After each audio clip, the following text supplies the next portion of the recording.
اگلی حدیث ہے حضرت ابو ہریرہ سے، قال رسول اللہ صلی اللہ علیہ وسلم لا يفرق مؤمن مؤمنة ان کرہ منها خلقا رضی منها آخر او قال غیرہ، رواہ مسلم۔ جناب ابو ہریرہ رضی اللہ عنہ روایت کرتے ہیں کہ رسول کریم صلی اللہ علیہ وسلم نے فرمایا، کوئی مسلمان اپنی مسلمان عورت سے نفرت نہ کرے، اس لیے کہ اگر اس کو کوئی بات یا عادت اس کی بری لگے تو کوئی دوسری عادت اسے پسند بھی آئے گی۔ اب افسوس کی بات یہ ہے کہ آج کل کوئی مردوں کو یہ باتیں سمجھانے والا نہیں رہا، جس کی وجہ سے انہوں نے عورتوں کے ساتھ وہ ظلم و ستم اور وہ معاملات شروع کر دیے کہ جو ہونے نہیں چاہیے۔ آپ دیکھیں کہ کتنے خوبصورت انداز میں آپ صلی اللہ علیہ وسلم فرما رہے ہیں کہ کوئی مسلمان اپنی مسلمان بیوی سے نفرت نہ کرے، اور پھر یہ بتایا گیا کہ کیوں نہ کرے، اس لیے کہ اگر ایک چیز ناپسند ہے تو ہو سکتا ہے کہ اسی کی دوسری چیز تمہیں پسند ہو، تو گویا پھر باہم اچھی طرح مل جل کر رہنے کا گر کیا ہے کہ انسان دوسرے کی خوبیوں پر نظر رکھے، دوسرے کی بھلائیوں پر نظر رکھے اور برائیوں پر کڑنا چھوڑ دے۔ اس لیے کہ اگر انسان دوسرے کی برائیوں پہ کڑتا ہی چلا جائے تو اس سے کوئی نتیجہ نکل نہیں سکتا، کوئی فائدہ ہو نہیں سکتا، اس لیے کہ صرف کڑنے سے کسی کی برائی دور نہیں ہو سکتی۔ مثال کے طور پر اگر آپ کا بچہ بیمار ہے، شدید بخار میں مبتلا ہے، اور آپ پاس بیٹھ کے رونا شروع کر دیں اور روتے چلے جائیں اور روتے چلے جائیں، تو آپ کے رونے سے اس کا بخار نہیں اترے گا جب تک کہ آپ اس کو کسی ڈاکٹر کے پاس نہیں لے جاتے یا اس کو کوئی دوا نہیں دیتے۔ اسی طرح اگر ہمیں کسی کے بارے میں بھی کوئی شکایت ہے یا کسی سے بھی کوئی ناراضگی ہے تو ہم صرف اپنے دل میں کڑنا شروع کر دیں اور زبان سے اس کو نہ بتائیں یا اس کا کوئی علاج یا بندوبست نہ کریں، سوائے اپنے آپ کو جلانے کڑھانے کے اس کا کوئی بھی نتیجہ نہیں نکلے گا۔ لہٰذا انسان کو یہ چاہیے کہ جہاں پر کسی چیز میں خرابی نظر آئے، تو جیسے کہ ہمیں ایک اور حدیث میں حکم دیا گیا کہ من رآ منکم منکرا فلیغیرہ بیدہ، اگر کہیں تم کوئی برائی دیکھو تو کیا کرو، اپنے ہاتھ سے اسے دور کر دو، اس سبب کو ہٹا دو۔ فإن لم يستطع، اگر تم ایسا نہیں کر سکتے، فبلسانہ، تو اپنی زبان سے تو بولو، زبان سے تو اس کو ہٹاؤ، پھر اگر نہیں تو پھر دل میں برا سمجھو، اور یہ ایمان کا کمزور ترین درجہ ہے۔ اسی طرح انسانی معاملات میں جو چیزیں معاملات کو بگاڑنے والی ہوں، جو خرابی پیدا کرنے والی ہوں، ان پر سب سے پہلے صرف کڑنا نہیں چاہیے بلکہ ہاتھ اور زبان سے اس خرابی کو دور کرنے کی کوشش کرنی چاہیے۔ اور یہاں پر بھی یہ بہترین نفسیاتی اصول دیا گیا کہ اگر انسان دوسروں کے ساتھ عمدہ سلوک کا متمنی ہے تو اس کے لیے ضروری ہے کہ وہ دوسرے کی خوبیوں پر نظر ڈالے، اس لیے کہ دنیا میں کوئی انسان بھی ایسا نہیں کہ جو 100% کامل ہو، مکمل ہو، اس میں کوئی خرابی نہ ہو۔ ہر انسان کے اندر چھوٹی موٹی کوئی نہ کوئی کمی بیشی پائی جاتی ہے۔ اگر انسان اس کی وجہ تلاش کر کے اس کے ساتھ گزارا کرنا سیکھ لے تو گزارا بہترین ہو سکتا ہے، لیکن اگر انسان خیر کا ایک بڑا پہلو اگنور کر کے صرف چھوٹی چھوٹی باتوں کو بہت بڑا ایشو بنا لے تو وہ انسان کے اپنے لیے نقصان دہ ہے۔ اب عام طور پر آپ دیکھیں کہ جن گھروں میں طلاقیں واقع ہو جاتی ہیں، اگر آپ کبھی سروے کریں یا آپ انالیسس کریں تو آپ دیکھیں گے بالکل معمولی اور چھوٹی چھوٹی باتیں ہوتی ہیں جن کے بارے میں صبر و تحمل سے کام نہیں لیا جاتا، جذباتی معاملات کیے جاتے ہیں، اور وہ پھر معاملات بڑھتے بڑھتے ایسی حد کو پہنچ جاتے ہیں کہ جس میں انسان کے اپنے ہی لیے نقصان ہے۔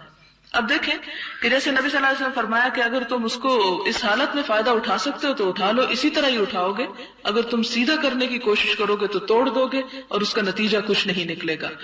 اگر انسان ایسے حالات میں جبکہ حالات بہت ہی بگڑ چکے ہوں پھر بھی اگر انسان نقصان کو برابر کر کے دیکھے کہ ایک وہ تکلیف ہے جو اس شوہر یا بیوی کے ساتھ رہنے پر ہے کہ کوئی چھوٹی سی چیز، کوئی چھوٹی عادت یا گفتگو یا کوئی رویہ ناپسند ہے،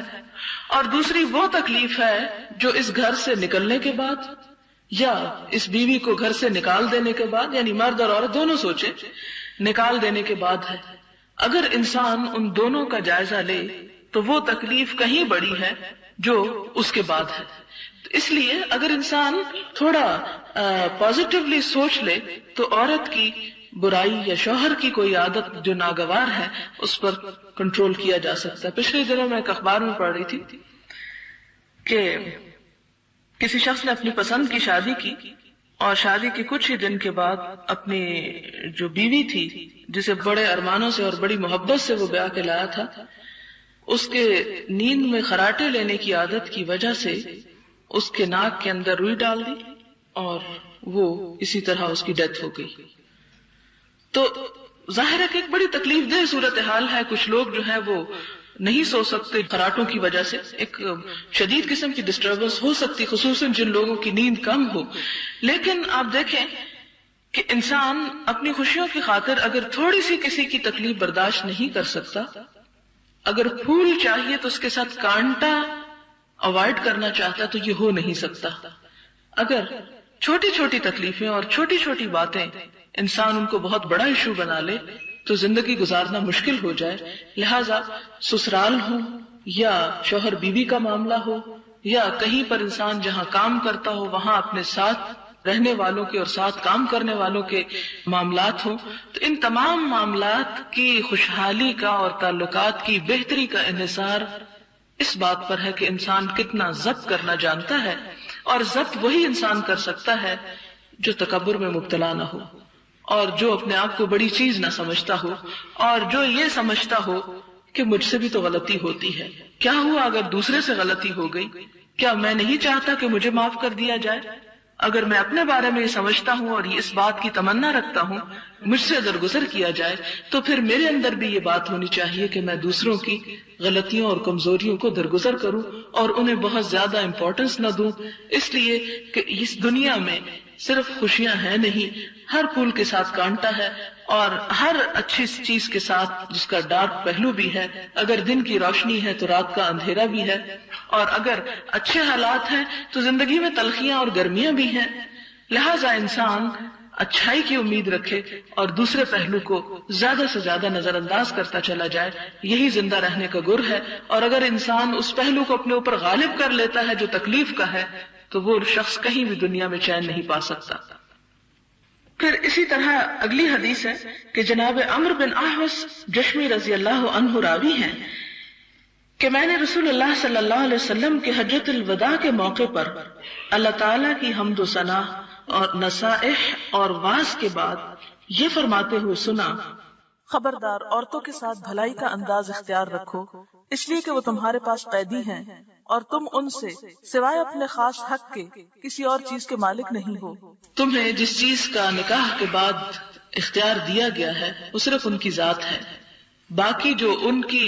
اپنی چیزیں ہیں یا ان کے اپنے بھی شوق ہیں یا اپنی بھی خواہشات ہیں تو ان سب پر تمہیں مالک نہیں اور مختار نہیں بنایا گیا۔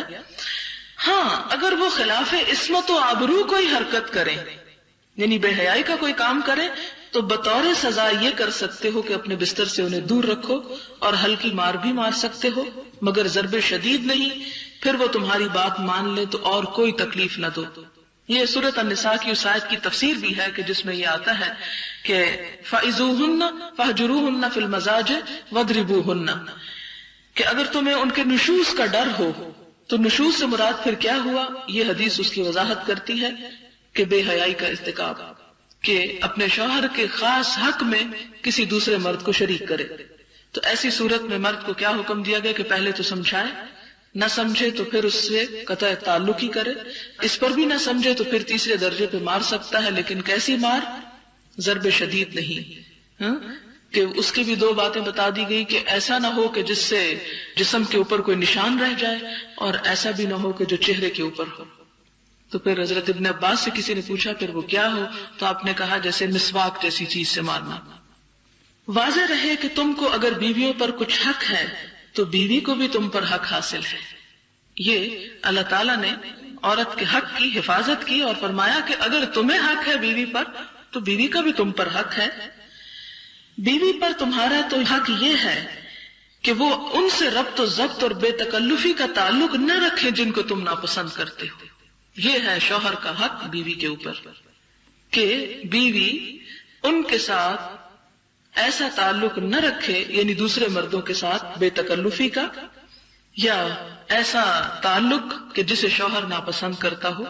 جس سے وہ غیرت کھاتا ہو یا جس سے وہ ناگوار سمجھتا ہو، یعنی تمہارے بستر تک ان کو رسائی نہ دیں۔ یا تمہارے گھر میں تمہارے ناپسندیدہ فرد کو داخل نہ ہونے دیں، یعنی شوہر حاضر ہو یا غائب ہو کسی حال میں بھی، کیونکہ اس سے تعلقات جو ہیں ان کے اندر بگاڑ آتا ہے۔ اور ان کا تم پر کیا حق ہے؟ یہ حق ہے کہ ان کے کھانے کپڑے کے انتظام کے ساتھ ان سے حسن سلوک برتو۔